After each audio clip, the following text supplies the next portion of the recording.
Tasavvur qiling, siz nihoyat bir kecha to'liq uxlab chiqdingiz, hech marta tualetga turmadingiz.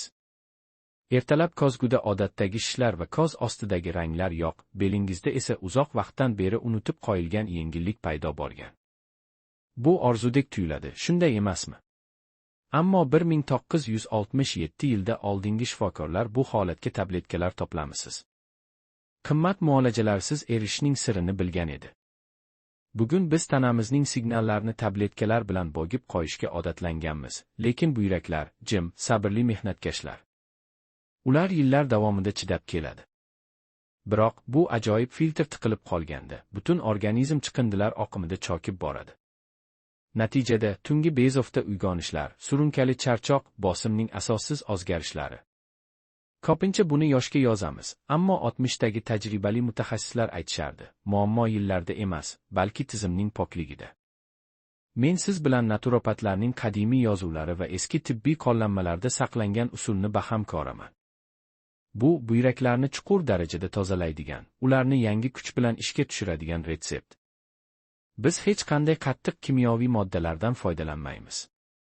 Faqat tabiat bergan va o'nlab yillik amaliyotda sinovdan o'tgan narsalar. Siz oddiy, ammo aqlli harakatlar ketma-ketligi bilan chiqarish tizimingizni qayta ishga tushirib, tinch uyquga qaytishingizni bilib olasiz. Qadimiy arxivlar nimani yashirganini bilishga tayyormisiz? Diqqat bilan tinglang, chunki bu bilim salomatligingiz uchun haqiqiy burilish nuqtasi bo'lishi mumkin. Do'stlar, ertalab sizni tezroq uyg'otadigan qanday odat sizga yordam beradi? Izohlarda yozing. Agar iliq suv ichsangiz, suv sozi, zaryadka qilsangiz, zaryadka, dush qabul qilsangiz, dush. Va iltimos, bu videoga hozir obuna bo'ling, qo'llab-quvvatlang. Bu bizga shunday noyob va foydali retseptlarni izlashda davom etish uchun eng yaxshi signal. Keling, tanangiz ichida aslida nima bo'layotganini tushunib olaylik. Ko'pchilik tungi tez-tez tualetga borishni faqat siydik pufagining zaifligi yoki yoshga bog'liq odatiy holat deb hisoblaydi. Ammo bu buyraklaringizning yordam so'ragan faryodi. Ularni millionlab mayda membranalardan iborat noyob, murakkab tabiiy filtr deb tasavvur qiling. Sog'lom holatda bu filtr benuqson ishlaydi. Qondan zaharli moddalarni ajratib olib chiqaradi, foydali elementlar va kerakli suvni esa organizmga qaytaradi. Ammo zamonaviy ovqatlanish, yashirin tuz ko'pligi, dori-darmonlar va sifatsiz suv tufayli bu nozik membranalar asta-sekin tiqilib, shilimshiq, qum va tuz cho'kmalarini to'play boshlaydi. Keyin nima bo'ladi? Buyrak o'zining asosiy qudratini, siydikni konsentratsiyalash qobiliyatini yo'qotadi. Zaharlarni kichik, zich hajmda chiqarish o'rniga, zaiflashgan organ toksinlarni yuvib chiqarish uchun litrlab suvni o'tkazishga majbur bo'ladi. Samara pasayadi, chiqariladigan suyuqlik hajmi esa o'sadi. Va bu aynan tunda sodir bo'lishining sababi shunda. Kunduzi tik turganda, harakatda yoki stressda buyraklardagi qon oqimi ko'pincha cheklangan. Organ yarim kuchda ishlaydi, tozalash qarzlarni to'playdi. Ammo yotganingizda tanangiz bo'shashadi, qon ta'minoti yaxshilanadi va buyraklar kun davomida o'tkazib yuborilgan ishni qoplashga shoshiladi. Ular sizni qayta-qayta uyg'otib, oldin uddalay olmagan narsalardan xalos qilishga majbur qiladi. Agar bu jarayonni tartibga solmasak, toksinlar bo'g'imlar va tomirlarni zaharlashni boshlaydi. Yaxshi xabar, bu filtrni ehtiyotkorlik bilan yuvib, zavod holatiga qaytarish mumkin. Endi asosiy qismga o'taylik, o'sha 60-yillarda naturopatiyaning oltin standarti hisoblangan usulga. Sir oddiy, do'konlarda har kuni ko'radigan, ammo e'tibor bermaydigan mahsulotda yashirin, quyoshdek yorqin sariq pisheno. Ha, aynan shu oddiy don. Ammo shoshilmang, hammasini bilaman deb o'tkazib yubormang. Masala oddiy bo'tqa tayyorlashda emas. Sir, donning shifobaxsh moddalarini maxsus usulda chiqarib olishda. Bu oddiy zarrani buyrak tuzlarini yutuvchi kuchli absorbentga aylantiradi. O'sha davr shifobaxsh ovqatlanish qo'llanmalarida pisheno buyraklarning sanitari deb atalgan. Uning tarkibida noyob polisaxaridlar va kvarsetin bor. Ular yumshoq shimgichdek ishlaydi, chiqindi mahsulotlarni bo'glab oladi va eng muhimi, muhit kislotaliligini o'zgartirib, mayda qum va shilimshiqni eritadi. Yozib oling yoki yodlab qoling, bosqichma-bosqich retsept. Har bir tafsilot muhim, chunki texnologiyani buzish natijani nolga tushiradi. Birinchi bosqich tanlash va tayyorlash. Sizga bir stakan pisheno kerak. Yorqin sariq ranglisini oling, oqarganini emas. Oqargan don eski, unda deyarli foyda yo'q. Avval donni sovuq suvda yaxshilab yuvib tashlang. Dangasalik qilmang, 3-4 marta oqib chiqadigan suv butunlay shaffof bo'lguncha. Shunday qilib chang va ortiqcha unni olib tashlaymiz. Ikkinchi bosqich donni uygotish. Yuvilgan stakan pshenoni toza 3 litrli shisha bankaga quying. Endi qaynoq suv bilan to'ldiring, taxminan 2-3 litr. Bankani qalin qopqoq bilan yoping. Va mana eski maktabning asosiy siri, bankani issiq adyol yoki qalin sochiq bilan o'rab, qorong'i joyda roppa-rosa 24 soatga qoldiring. Shu vaqt ichida don buglanib, suvga oz shifobaxsh kuchini beradi. Bir sutkadan keyin suv sutdek oppoq, biroz qalinroq bo'lib qoladi. Mana shu sizning doringiz. Donning ozini keyin oddiy taom tayyorlashga ishlatishingiz mumkin. U xavfsiz, ammo butun shifo oppoq suyuqlikka o't. Bu nastovni qanday ichish kerak? Qoida oddiy, ammo qat'iy. Oppoq suspenziyani kun davomida iching. Ovqatdan oldin yoki keyin qat'iy cheklov yo'q. Asosiy qoida, tez-tez, lekin oz-ozdan. Bir stakan birdaniga emas, har bir yarim soatda kichik qultumlar bilan. Bu oppoq suyuqlikning butun hajmini 1-2 stakan atrofida, kun davomida, quyosh chiqqanda boshlab, asta-sekin ichib tugating. Ammo tez natija kerak bo'lganda, og'riq kuchli bo'lsa yoki vaqtni kutish imkoni bo'lmasa, eski shifokorlar qo'llagan tezkor usul ham bor. Agar bir sutka kutishga vaqtingiz yo'q bo'lsa, quyidagicha qiling. Yarim stakan yaxshilab yuvilgan pshenoni 1 stakan xona haroratidagi suvga soling. Endi eng muhim qismi, 7-10 daqiqa davomida donni suv ichida qo'llaringiz bilan kuchli ezib, maydalang yoki bankani mahkam yopib, shiddat bilan silkitib turing. Kozingiz bilan ko'rasiz, suv bir zumda oppoq bo'lib, kraxmalli birikmalar va mikroelementlarga toyina boshlaydi. Bu oppoq suyuqlikni darhol, qoldiq qoldirmay ichib yuboring. Qadimiy tavsiyalarga ko'ra, bu tozalash kursi 7 kundan 14 kungacha davom etadi. Ko'pincha 3 yoki 4 kuni ozi sezilarli yengillik keladi. Buyraklarda o'sha poklikning silliq ovozi paydo bo'ladi. Tunlar tinch o'tadi, uyg'onishlar to'xtaydi. Siydik rangi o'zgarishi biroz bulgarib qolishi mumkin. Qo'rqmang. Bu uzoq yillik tuz cho'kmalarning chiqib ketayotganining aniq belgisi. Jarayon to'g'ri ketayotganining ishonchli dalili. Bu usulning eng katta afzalligi shundaki, u tabletkali diuretiklar kabi kaliyni shiddat bilan yuvib ketmaydi, balki tabiiy, fiziologik yo'l bilan ishlaydi. Buyraklarga o'zlarining tugma vazifasini eslatib, ularni uyg'otadi. Faqat bitta psheno qaynatmasi o'zi kichik mo'jiza yasashi mumkin. Ammo natijani yillar davomida saqlab qolish, tualetga qarab yashashni butunlay to'xtatish uchun ikkita kuchli qo'shimcha vositani ishga solish kerak. To'g'ri, yoqilg'i va mexanik pompalash. Buyraklar harakatni sevadigan, turgunlikni yomon ko'radigan organ.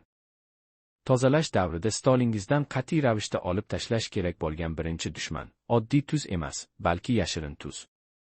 Kolbasa, sosiska, do'kon soslari, konservalar. Ularda saqlovchi moddalar bor, ular buyrak kanallarini tom ma'noda falaj qiladi. Tasavvur qiling, siz filtrni tozalamoqchisiz, lekin ustiga sement quyib tashlayapsiz. Aynan shunday ta'sir qiladi bu mahsulotlar. Shuningdek, bu 2 hafta davomida qalin go'shtli bulyonlarni ham cheklang. Ularda purin moddalari juda ko'p, ularni qayta ishlash buyrakdan ulkan kuch talab qiladi. Organga biroz dam bering, ta'til e'lon qiling. Endi yoqimli qismiga o'tamiz. Jarayonni tezlashtirish uchun nimani qo'shish kerak? Sovet davri sanatoriylarda apelsin rangli shifokor deb atalgan bitta mahsulot bor, qovoq.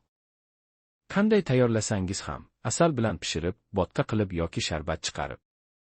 Qovoq va E guruhi vitaminlarning noyob to'plamiga boy, lekin eng muhimi, yumshoq diuretik ta'sirga ega, lekin buyrak to'qimasini hech aslo tirnashmaydi. Ikkinchi ittifoqdoshingiz, kizilk yoki brusnika. Bu rezavorlarda benzoik kislota bor, u tabiiy antibiotik vazifasini o'taydi.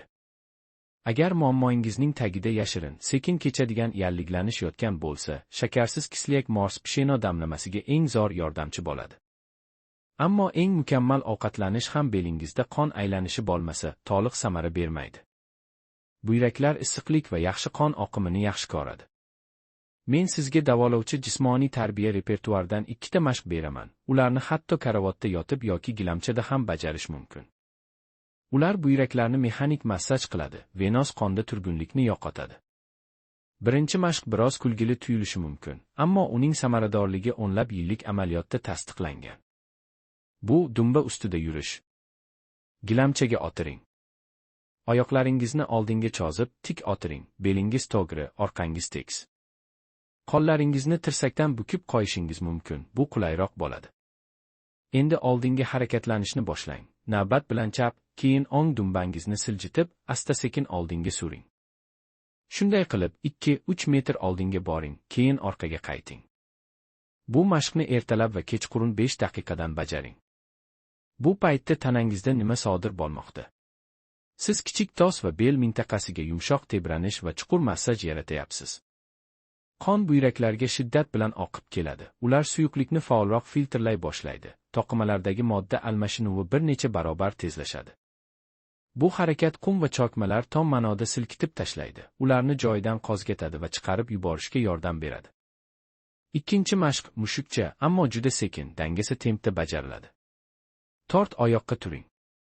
Nafas olayotganda umurtqa pogonasini birma-bir pastga egib, boshni ko'taring, belingizda yoqimli siqilishni his eting. Nafas chiqarayotganda esa xuddi qo'rqib ketgan mushukdek orqangizni yuqoriga kamar qilib egib, boshni pastga tushiring. 15 ta shunday tsikl bajaring.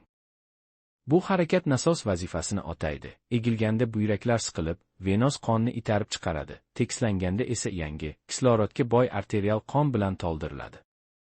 Bu almashinuv buyraklarni jonlantiradi, ularni haqiqiy hayotga qaytaradi. Mana shu 3 ta kuchli element, psheno damlamasi, qovoq va rezavorli parhez hamda 5 daqiqalik gimnastika birlashganda haqiqiy sinergetik mo'jiza yaratadi. Siz faqat alomatlarni yo'qotmaysiz, balki butun chiqarish tizimini tubdan sog'lomlashtirasiz.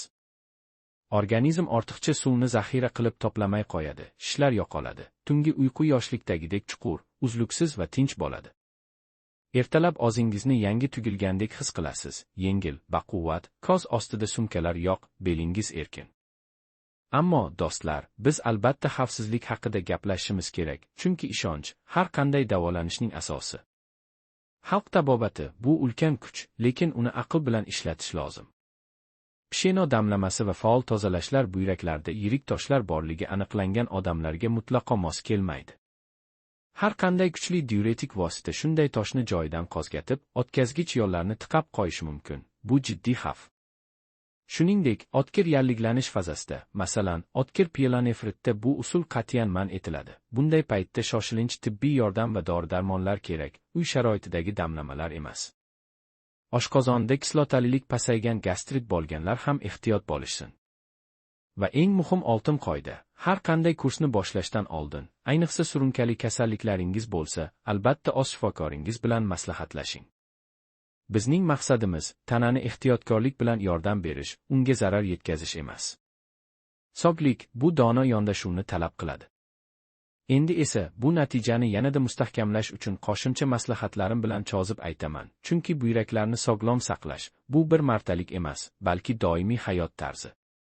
Birinchidan, kun davomida suv ichish odatini o'zgartiring. Ertalab och qoringa bir stakan iliq suv iching, unga biroz limon sharbati qo'shing. Bu buyraklarni yumshoq uyg'otadi va kun bo'yi filtratsiyani yaxshilaydi. Ammo kechqurun soat 18 dan keyin suyuqlik miqdorini kamaytiring, shunda tunlarda bezovta bo'lmaydi. Ikkinchidan, issiqlikni unutmang, belingizni doim iliq tuting. Sovuq buyraklarning birinchi dushmani. Qishda belingizga jun kamar taqing yoki issiq vanna qabul qiling. Haftada 2-3 marta dengiz tuzi yoki o'tlar qo'shib. Bu qon aylanishini yanada yaxshilaydi va chokmalar hosil bo'lishining oldini oladi. Uchinchidan, ovqatlanishda yana bir ittifoqchi qo'shing, petrushka va ukrop.